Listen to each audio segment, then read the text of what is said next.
అభివృద్ధికి సంబంధించి ప్రజా ప్రయోజనాలకు సంబంధించి ఎలాంటి భేషజాలకు తావు లేకుండా కేంద్ర ప్రభుత్వం సహకారం తీసుకొని ఎవరు ప్రధానమంత్రిగా ఉన్నా, ఎవరు రక్షణ శాఖ మంత్రిగా ఉన్నా, ఎవరు ఆర్థిక శాఖ మంత్రిగా ఉన్నా రాష్ట్ర ప్రయోజనాల కోసం వాళ్ళని కలిసి సంప్రదించి మన విజ్ఞప్తులు వారికి చేరవేసి ప్రభుత్వ సహకారం తీసుకుంటాము.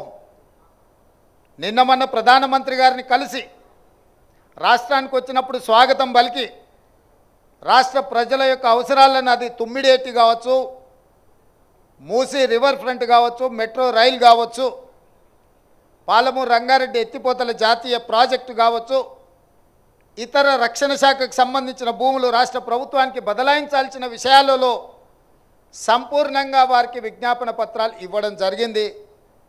వారు సానుకూలంగా స్పందించినట్టే నాకు అనిపించింది.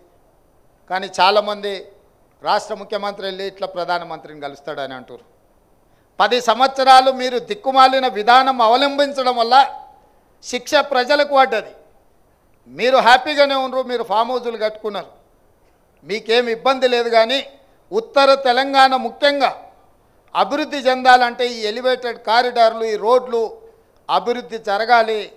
ప్రజా ప్రయోజనాలను దృష్టిలో పెట్టుకొని తెలంగాణ రాష్ట్ర అభివృద్ధి కోసం ఒక్క మెట్టు దిగడానికి నాకు ఎలాంటి అభ్యంతరం లేదు. ఇందులో రాజకీయ ప్రయోజనం లేదు. రాష్ట్ర ప్రభుత్వం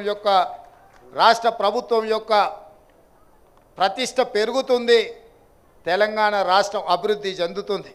అదేవిధంగా మిత్రుడు కోమటిరెడ్డి వెంకటరెడ్డి గారు నితిన్ గడ్కరీ గారిని మొన్న కలిసిన ప్రధానమంత్రి గారిని కూడా RRR రోడ్డులో 354 కిలోమీటర్లకు సంబంధించి 50% మంజూరైంది, మిగతా 50% కూడా మంజూరైతే మొత్తం తెలంగాణకు మణిహారంగా రీజనల్ రింగ్ రోడ్ అవుతుంది అని చెప్పి మిత్రుడు కోమటిరెడ్డి వెంకటరెడ్డి గారు ప్రధానమంత్రి గారికి నితిన్ గడ్కరీ గారికి కూడా విజ్ఞప్తి చేసిండ్రు.